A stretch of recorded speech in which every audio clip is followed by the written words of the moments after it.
Welcome to today's video. If you've ever wanted to customize your WhatsApp chat experience with your own personal touch, you're in the right place. Today, I'll guide you through the quick and easy steps to set a photo from your gallery as wallpaper on WhatsApp. Let's dive right in. First, grab your Android device and locate the WhatsApp icon. When you're ready, go ahead and open WhatsApp.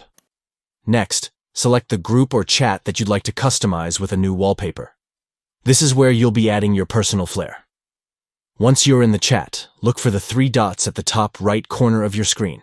Give those dots a tap to access a menu with more options. Now, from the menu that appears, select the option labeled Wallpaper. It's time to make your chat visually appealing. After tapping Wallpaper, you'll see an option to change. Go ahead and tap on that to continue. Now, it's time to select the perfect photo from your gallery. Tap on My Photo, and this will open up all the images stored on your device. Choose the photo you want to set as your wallpaper by tapping on it. Make sure it's something that brings you joy every time you open WhatsApp. Lastly, tap on the button that says Set as Wallpaper. And just like that, you've personalized your chat. Thanks for watching.